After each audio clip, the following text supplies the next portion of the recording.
kahoy ng tubig. Ayan, kaya nabulok mga kaspraki. So madali lang siya mga kaspraki kasi nilagyan ko ng epoxy dito. Kasi ano na siya engine mga kaspraki. Tapos meron na siyang luag lagi.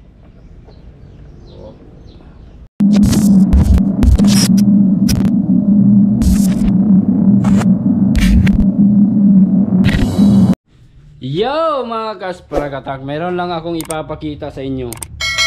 Baka nagtaka kayo mga kaspraki. Wait, teka lang. Luba, nilagay niya yung baterya nito. Baka magtaka kayo mga kaspraki kung bakit itong isa lang yung palagi kong pinapalutang sa tubig, maliban itong malaki mga kaspraki.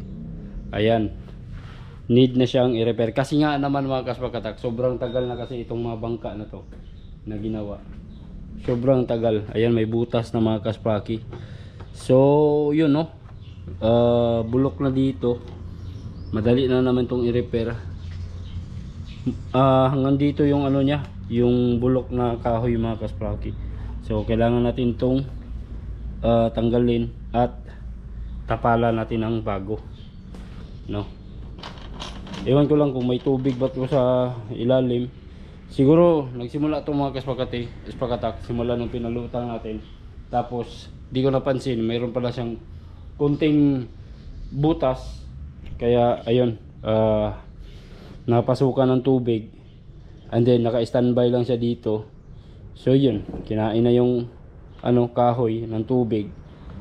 Ayan, kaya nabulok mga kaspraki. So madali lang naman itong palitan dito. No, kasi maliit lang naman itong mga kaspraki. So yun no, di ko ko. Tapos itong isa mga kaspraki, pinatagilid ko lang siya. Pinatagilid ko siya mga kaspraki kasi nilagyan ko ng epoxy dito. Kasi pumasok na din yung tubig dun. Baka ito na naman yung mabulok mga kasprakatak. Delikado pa. Kaya nano ko na lang. Alright, teka lang ha, sagutin ko muna itong tawag. At pati na rin dito mga kaspraki, kasi ito itong kamaruting to mga kaspraki, palagi itong nalaglag dati. Hindi ko na nalagyan ng pandikit dito, kaya palagi itong nalalaglag. Kaya ito na yung itsura niya, bundak na, nabuak. So gagawa si Boss Nanoy ng dalawa pa mga kasprakatak. Tutulong tayo para malaman natin kung paano gawin at makita natin kung ano yung strategy or ano yung style ni Boss Nanoy sa paggawa nitong mga ganitong bangka. Ang gusto niya gawin kasi mga kaspraki ay yung mas malaki compared dito, kasi kung maliit, mas maliit, mas mahirap gawin compared sa malaki. Mas madali lang siyang gawin mga kasprakatak. So yun no, meron na siyang mga kahoy na hinanda doon. Dadalhin ko pa yun sa banso para ipakat yung mga kahoy na kailangan mga kaspraki. Gagawa pa ng mga kahoy na kailangan para makagawa ng ganito. Sabi ni Boss Nanoy, dalawa daw yung gagawin niya, no. Dalawa yung gagawin niya mga kasprakatak. Sabay niyang gagawin. So yun, pupunta tayo doon mga kaspraki. Abangan nyo na lang, may hinihintay pa kaming mga materialis na kailangan gamitin mga kaspraki. May hinihintay pa akong materialis na kailangan gamitin doon sa paggawa ng mga ganitong bangka mga kaspraki. Maliliit lang ha, maliliit. Kumbaga parang laruan lang siya mga kasprakatak. Ayan. So yun, abangan nyo na lang mga kaspraki. Ayan, pinatagilid ko kay i-repair dire gamay. Nilagyan ko na epoxy para makapag test drive, makapag testing tayo na naman ulit, makapagpalutang-lutang. Bira lang tayo makapagpalutang mga kaspraki kay wala tayong videographer. No, malayo mo ito ilang balay ni Marco.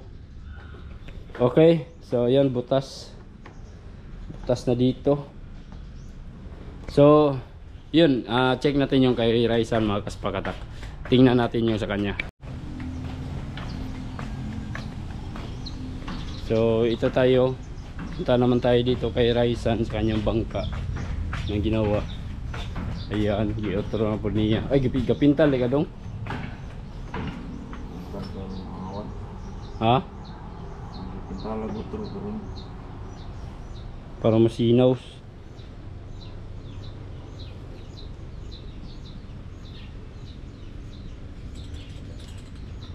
Ito mga kaspraki, ang problema dito, yung nabili naming servo ayaw gumana. Baka pag testing na sana okay na ning kandong ihang join niya. Ano na siya engine mga kaspraki, tapos meron na siyang ESC battery, kompleto na. Kato na lang yung servo nabikil, kato na lang dyan. Oh, may pinta lang mga kaspraki. Bago pa ni, sinaw na yung kamaruti mga kasprakat ako. May pintuan pa, oh. Sliding door. So umorder kami ulit ng servo para kuan. Okay po ni Karaysa, no, na ikuan mga kaspraki, oh. Merong labasan ng tubig dito sa gilid, oh. Pero ito mga kasprakatak, ano pa lang to, susubukan pa to ni Raisan kung gagana ba or tatagos ba yung tubig dito. Ayan, pinaikot niya dun sa makina, silbing ano na rin yan, sanay pabugnaw sa makina para dili kayo masyadong uminit yung makina, yung giliko sa makina, oh. So tagos yan dito sa ilalim. Pag tumakbo yan, dalaan siguro yung tubig dyan mga kasprakatak at lalabas dito. So titingnan pa yan mga kaspraki kung gagana ba yan. Wala pa man na testing god, matestingan ang taan eh. Servo ray kulang. Okay,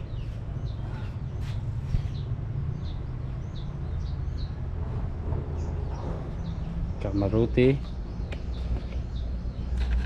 Oh, may bintana pa dito. Kabila meron din. Oh, di ba? Parang ano talaga yan? Totoo yan mga kaspraki.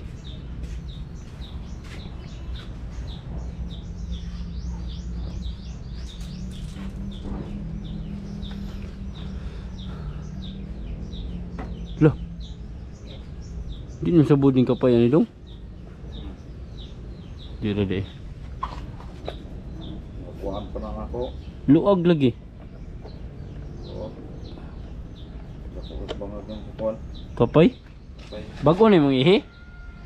Ah, nipalit kag bagong ihi di ay. Ang kapay na lang, no?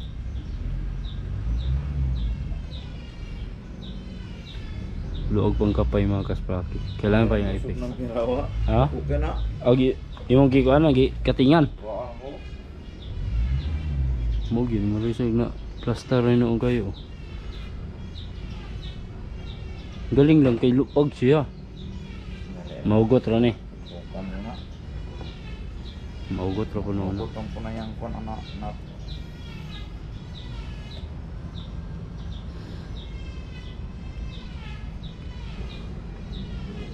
Kumbati. Kuya kay duwa ko no kabuk yang gamon dungano gama. Kani ang timon gi dungagan man nimo, no. Palapdan. No, kusog kay ni muliko. Liko gay kusog kay muliko tong kuno gamay ra kay tong timuna. Kuy kapay ah. Ako magagumod siya ani, no. Dako gig kapay. Dako puno makinahagid pod.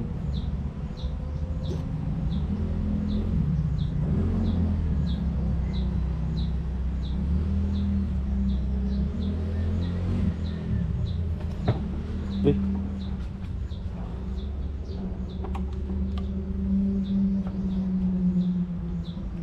ag usa kay nagabuk man Dario napaksi Dario nailiki ba akong giilugit nagabuk gyud Daan. pagdako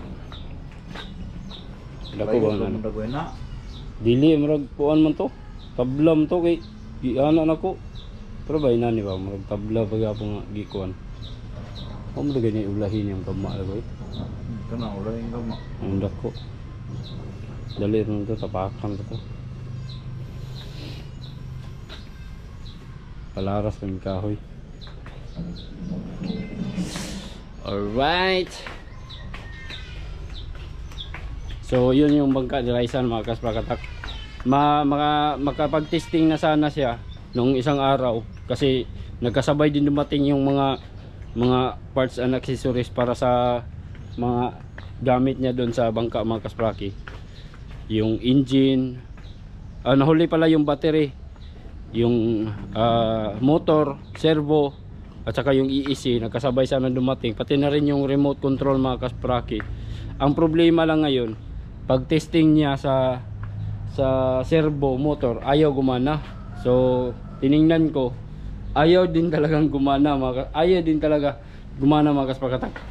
Kasi tinesting ko yung servo dito sa akin, ayaw din talagang umandar. Kaya yun, defective yung na-order namin mga kaspraki. So yun, umorder lang kami ulit para hindi na makagastos pa ng malaki. Umorder lang ulit mga kaspraki kasi pag isuli gagastos ka ng malaki, magpapadala ka pa, hassle na mga kaspraki. Ang kagandahan sa servo mga kaspraki, murang-mura lang, higit 100 lang yung presyo niya, nasa mga 150 lang. So kasama na yung shipping nun, 150. So ayun, na lang, pamahala na lang nga alkansi. Basta kuan, nag-order na lang uglain mga kasprakatak para makuan makakuha gyud ta og insakto nga servo. Alright, so ito medyo tuyo-tuyo na ito konti mga kaspraki. So mamaya siguro mag-testing tayo. Pag matuyo yan mga kasprakatak, magpapatakbo na naman tayo ulit. Kung di man ngayon, bukas na lang siguro. Okay, so yun, abang-abang nyo na lang mga kasprakatak. Yo mga kasprakatak, hay, parang hindi sila maglaot ngayon kasi ang sama-sama ng panahon mga kasprakatak. Napakalakas ng hangin ngayon dito sa aming lugar. So ngayon mga kaspraki, kukunin ko muna yung mga kids, mga bata na nag-aaral. Tapos mamaya-maya mamingwi tayo dyan kay may nakahuli ng talakitok. So hanap lang tayo siguro ng pamain ngayon mga kaspraki. Maganda mo mga sulkaro, no? Sana makahuli tayo. Okay, mga kaspraki, lingaw-lingaw na pa masol diri oh. Diri na ta masol mga kasprakatak. Oh,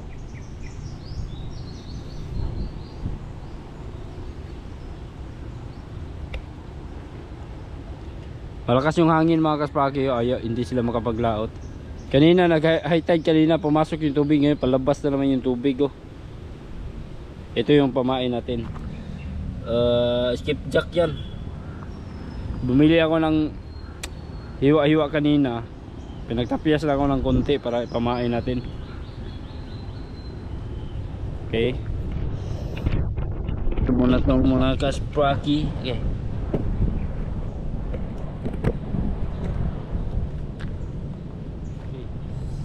okay, nakabuhi.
Nga man.